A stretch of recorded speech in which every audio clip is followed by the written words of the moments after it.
Greetings to all and welcome to the session 10 in the final session of for the unit 2 lathe and operation for the subject machine tool technology. Code is 15ME43T.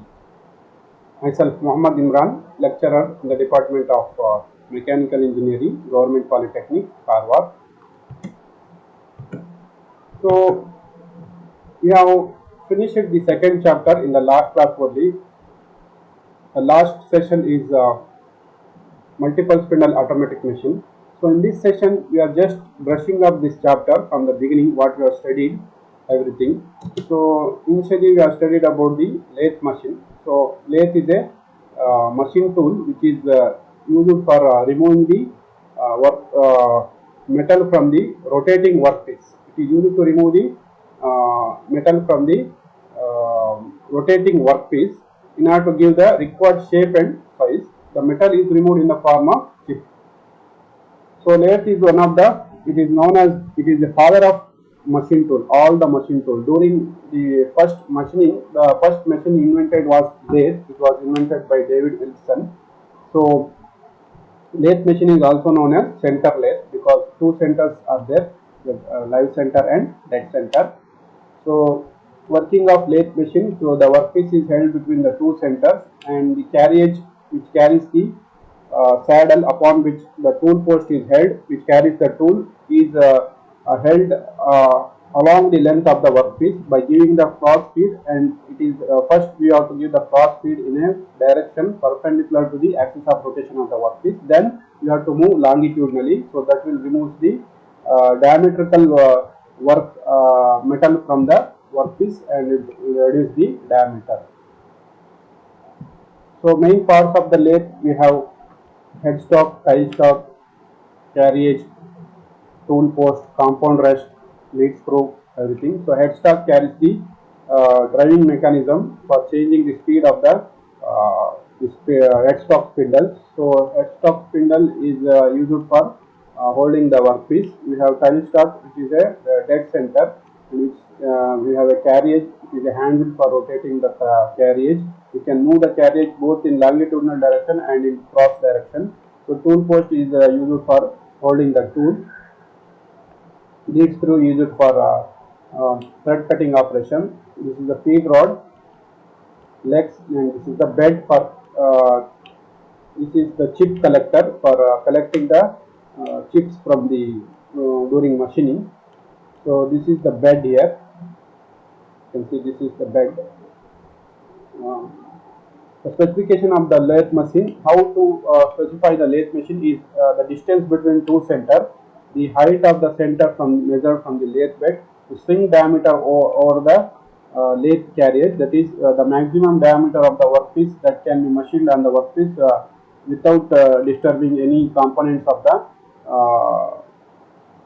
machine, and the horsepower of the machine, and the number of speed that is available in the headstock spindle, and the weight of the machine in a ton. So in the second session we have studied about the various operations performed by the lathe machine, that is turning operation, facing, chamfering, knurling, drilling, boring, tapping, and thread cutting. So turning is the operation of reducing the diameter of the workpiece, whereas the facing is operation of reducing the length of the workpiece by moving the tool in a crosswise direction. In turning operation, the tool moves in a radial longitudinal direction, whereas in facing operation, it is used to reduce the length of the workpiece by moving the tool in a crosswise direction. Chamfering are used to remove the sharp corners of the workpiece. While handling the components, the sharp corner may damage the hands of the operators or the person who is handling the workpiece. So in order to remove that, avoid that, the chamfering operation is done. It's just to bevel the sharp corners of the workpiece. So knurling is the operation of producing diamond shaped impression on the workpiece. So drilling is the operation of producing hole, and reaming is the process of finishing the hole already drilled. Boring is also the process of enlarging the already drilled hole. Tapping is the process of producing internal threads, whereas thread cutting is the process of producing helical grooves or the external threads on the cylindrical surface. So the third session we have studied about taper turning operation. So the taper turning is the process of producing conical surface on the workpiece with the two diameter. One is with larger diameter, another one with the smaller diameter with a particular length.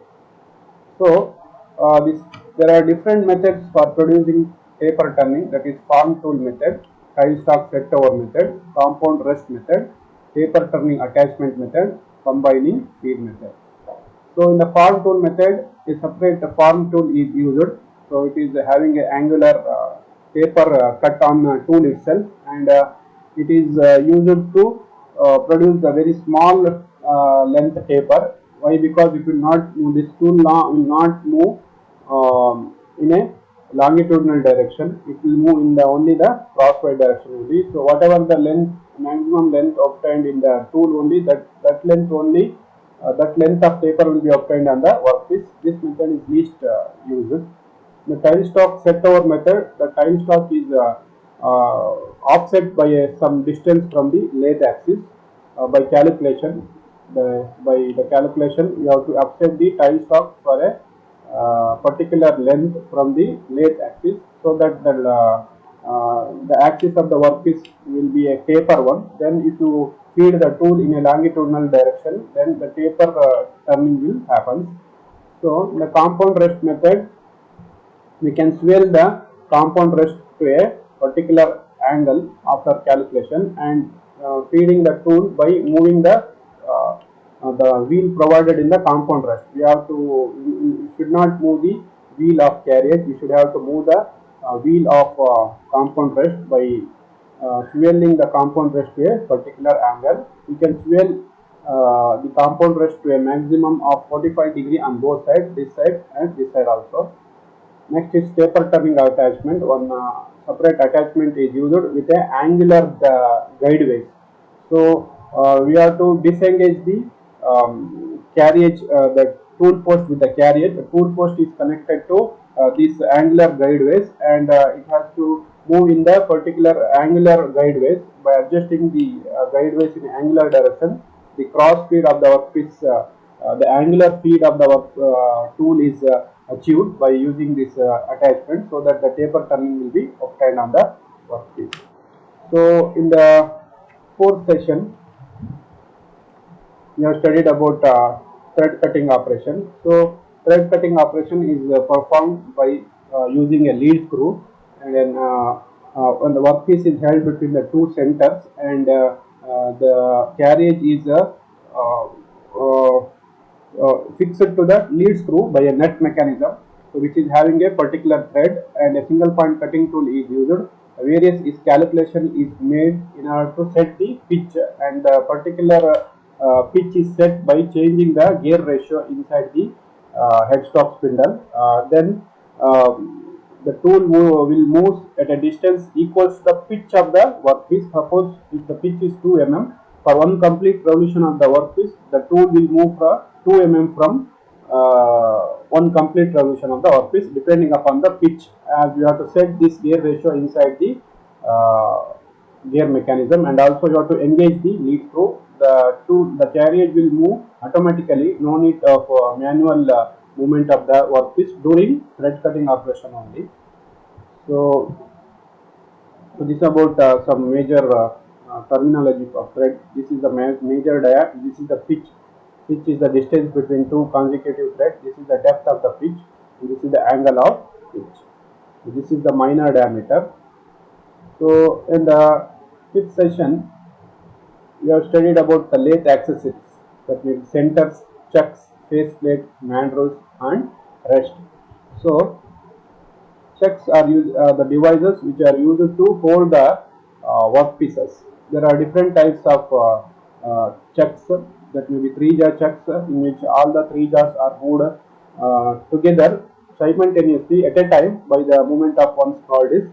In the 4-jaw chuck, all the 4 jaws are used for all the 4 jaws are moved independently by by rotating a hole provided in all the three jobs. It is used for all kinds of jobs other than the cylindrical jobs, which is performed in a 3-jaw chuck. Here in the 4-jaw chuck, we can hold any kind of complicated kind of workpieces in the 4-jaw chucks, and we require to center it manually, whereas in 3-jaw chuck the workpieces are centered automatically.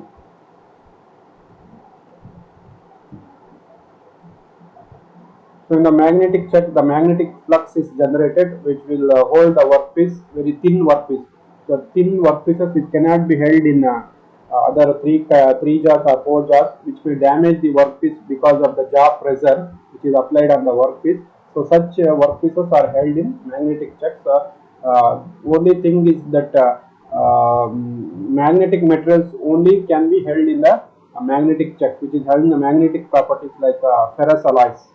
So that only be will be machined in the this magnetic chucks. Very thin workpieces can be easily machined in the magnetic chucks. The magnetic flux will be created that will attract the workpiece during on position, and during the off position. Keepers are used to you will observe that magnetic flux from the chuck side, and it will short circuit the supply of magnetic flux from the chuck to the workpiece. That will help to disengage the workpiece from the chuck. Faceplate. Faceplate is a circular plate having the slots in a angular slots like this, which is this. It is having a center hole which is threaded one. The center threaded hole is fitted into the headstock spindle, which is having the outer thread, external thread, whereas this faceplate is having internal thread, which is which is threaded into the thread external thread provided on the headstock spindle. So these slots are used for bolting the workpieces into the this faceplate. The complicated parts, it may be having very complex shapes, it cannot be easily handled by the chucks, or easily bolted to the this faceplate. These holes are is used for bolting the workpiece heavily firmly into the faceplate. So in the next session we have studied about the angle plate. So this angle plate is used for machining the surfaces which is having horizontal surfaces like this elbow. So this face angle plate is always used along with the face plate. Without face plate we cannot use the angle plate. So angle plate is used for special purpose, such as for machining this elbow kind of machine, where it is not at all possible to machine in any kind of workpiece holding devices. It is possible only with the angular plate. So you can see this angle plate is this elbow will be fitted here, and this face will be bolted to the face plate, so that it will receive the rotational power from the rotational movement from the face plate, and it will rotate as this horizontal surface will be bolted to this surface, and it will rotate like this. So the this is bolted to the this face is bolted to the face plate, that will rotate like this. That will rotate. So this outer surface will rotate like this, so that we can easily machine the outer and inner surfaces of this elbow. Mandrels. So mandrels are used for supporting hollow workpieces. So we cannot hold the hollow workpieces in a live center or dead center, because it is not at all having material in between in the center. In the center position, we don't have any material in case of hollow blocks. So these hollow pipes, hollow materials are machined by using mandrels.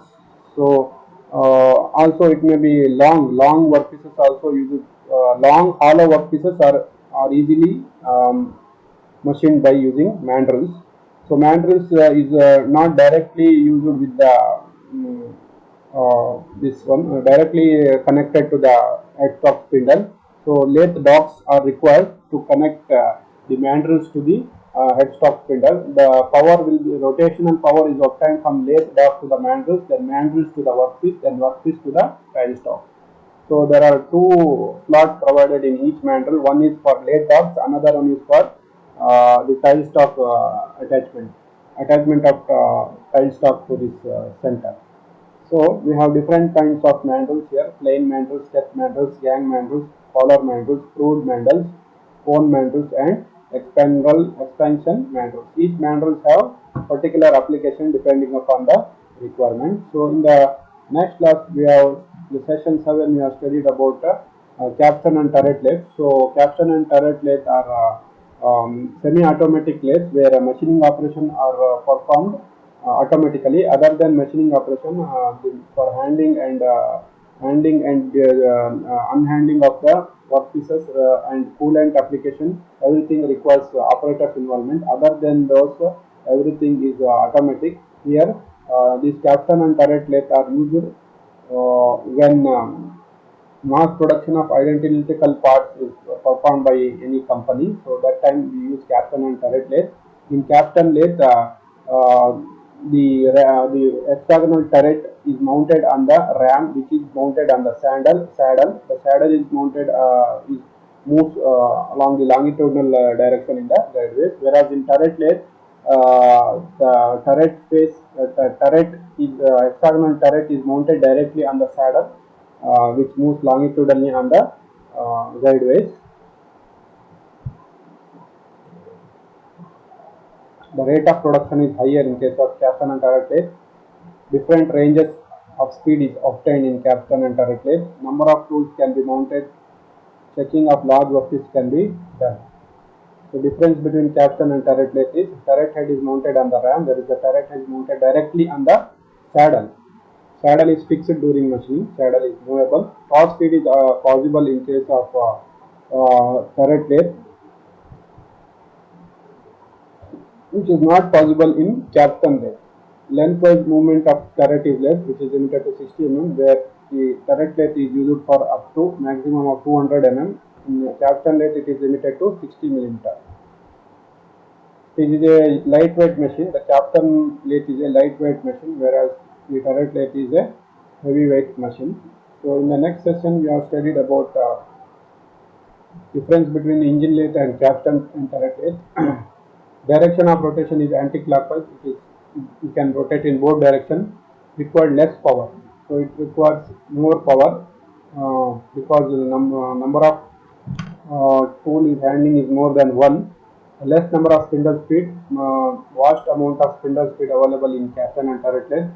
Setting and machining time is higher because we can use any complex shape here, but in capstan and turret lathe we are using only cylindrical surfaces, so that setting and machining time is less. Skilled operator is needed in engine lathe because every operation, the machining operation is performed by the operator only, but in this capstan and turret lathe the machining operation is performed by automatically, so there is operator is required only for loading and unloading of machines. So that's why semi-skilled operator is required in case of capstan and turret lathe. Next, we have used automatic lathe, where all the operation is performed automatically. In case of automatic lathe, including loading and unloading, and all the machining operation is performed by automatically. Instead of this one, we have the tools are arranged in a radial direction with the two cross feeds, horizontal cross feeds, and one vertical cross feeds, and two angular cross feeds.